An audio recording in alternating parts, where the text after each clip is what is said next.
saya tidak pahami sebelumnya gitu. Ternyata memaki-maki orang pakai kata-kata jahat dengan harapan bisa direspon, ternyata itu sesuatu fenomena yang umum ternyata gitu. Baru tahu juga setelah.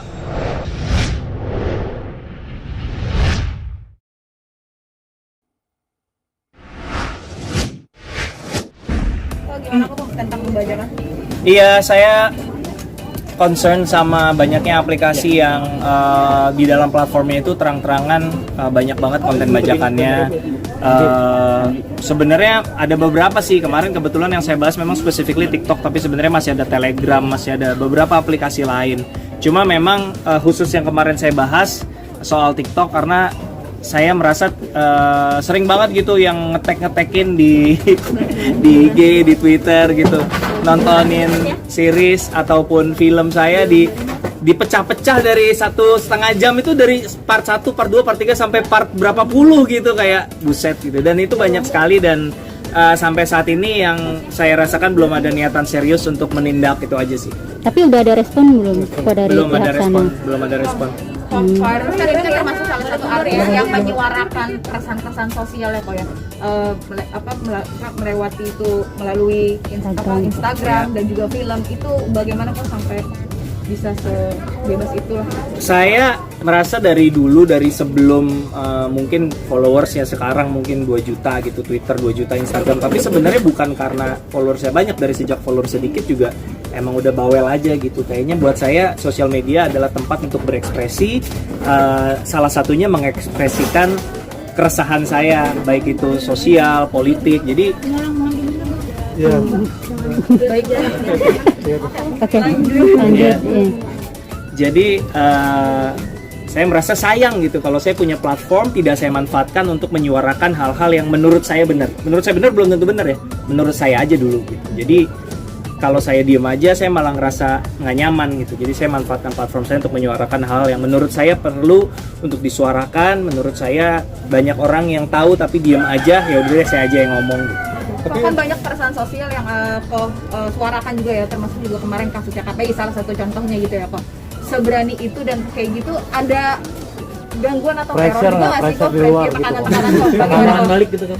Serangan balik sih enggak. Ya selalu resikonya ya kalau kita menyuarakan sesuatu mungkin ada orang yang tersinggung, terus itu mengurangi, memutus tali silaturahmi buat sebagian orang mungkin ya. Tapi buat saya sih ya rezeki dari mana aja lah. Maksudnya prioritas saya, prioritas orang beda-beda gitu. Buat saya prioritas saya adalah doing what I think is right gitu. Itu lebih penting daripada mikirin aduh nanti gua nggak bisa dapat job dari sini, dapat job dari sini. Ya buat saya itu ya tentu penghasilan juga penting, tapi harus diimbangi juga lah dengan kesadaran sosial, karena ya nggak banyak gitu yang mau menggunakan platformnya untuk menyebarkan isu-isu sosial gitu. Jadi saya aja udah bawel gini juga nggak banyak juga yang melakukan gitu. Jadi ya udahlah gitu. Tapi ada tindak lanjut dari pemerintah sendiri sih tentang pembajakan ini kok? Tindak lanjut dari pemerintah soal pembajakan ini kemana kok? Soal pembajakan belum sih ya, belum ada. Kompleks sih masalah pembajakan ini, masalahnya juga orang juga banyak yang nggak sadar gitu. Makanya aku pribadi jarang banget sampai marah ke misalnya ada orang yang nonton bajakan terus dimarahin gitu, jarang banget, karena sebenarnya secara kesadaran juga orang mungkin banyak yang nggak tahu kalau itu salah gitu. Banyak yang mikir, oh ya download terus nonton terus kenapa gitu kan, gue udah buang kuota buat download, nggak apa-apa dong gitu, masih mikir kayak gitu. Dan itu butuh waktu untuk edukasi gitu. Itulah kenapa protes saya lebih disasarkan kepada platformnya, karena mereka yang tahu bahwa konten itu bajakan, konten itu tidak seharusnya ada. Kalau ada laporan kayak gitu, nggak ada respon sama sekali dari platform? Tidak ada dong. Kalau dilihat dari level kegeramannya pohonnya sih, dari marah banget sampai murka, gimana kira-kira levelnya? Ya saya nggak bisa berbuat banyak kan, saya belum sampai kepada tuntut secara hukum, karena kan sebenarnya secara legal juga yang berhak melakukan itu Starvision sebagai yang memiliki legalitas atas kontennya, bukan saya gitu. Jadi saya sih ya sebatas kesel-kesel curhat di sosial media aja gitu. Biar at least walaupun mereka diem, at least orang tahu lah. Kita nyebarin awareness dulu deh untuk sekarang gitu. Jadi step satunya awareness dulu, orang tahu nggak sih kalau ini salah gitu. Itu dulu deh. Itu dulu. Oh, kan sekarang bioskop udah mau dibuka nih. Ada Ya. ini nggak sih apa film-film foreign ada ya bakal masuk ke bioskop lagi? Kalau untuk konten saya yang selama ini terpending ada beberapa, tapi apakah itu akan segera tayang di bioskop? Keputusannya ada di produser, aku nggak bisa jawab. Cuman aku pribadi sebagai penonton nggak sabar untuk segera kembali ke bioskop.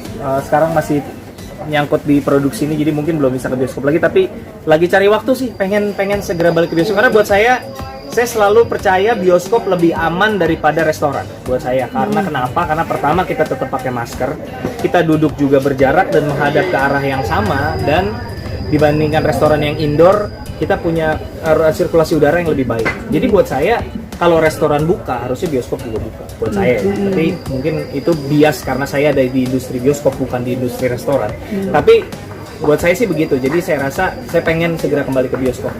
Berarti optimis nih aku ya, tahun depan mungkin bisa. Ya soal kapan bioskop pulih 100% sih banyak faktor ya, faktor pandemi juga, faktor teman-teman yang ekonominya terdampak juga, karena kan pergi ke bioskop bukan kebutuhan primer, bukan kebutuhan sekunder gitu. Jadi itu juga memainkan pengaruh gitu. Jadi bukan perkara masalah keamanan bahwa oh ke bioskop aman, ke mall aman, masalah ekonomi juga pengaruh gitu. Jadi ya kapan akan pulih? Ya entahlah, kita semua hanya bisa berdoa dan berharap. Tapi udah nyobain belum ke bioskop? Waktu biasanya? sebelum Delta udah, Oh, terus Delta tutup semua, nah sekarang belum lagi. Kok kemarin sampaikan juga kalau kesannya sama hater kok yang istri oh kok iya seperti tuh apa itu gimana kok. tuh? Ya, Terus saya minta maaf katanya mau tampil aja. ya gitulah ya. Sosial media membuat fenomena-fenomena baru yang saya tidak pahami sebelumnya gitu. Ternyata memaki-maki orang pakai kata-kata jahat dengan harapan bisa direspon, ternyata itu sesuatu fenomena yang umum ternyata gitu. Baru tahu juga setelah komen teman-teman yang centang biru tuh yang pada komen di bawah, iya emang gitu, baru tahu juga ya. Ya semoga enggak sih ya. Karena makanya itu yang aku coba sampein. Worth it nggak sih berusaha dapat sesuatu yang sepele tapi beresiko melukai hati orang lain gitu. Ada niatan melapor gitu nggak sih? Kok kan banyak tuh yang lapor ke polisi. Enggak lah, nggak sampai lapor. Oke, makasih ya.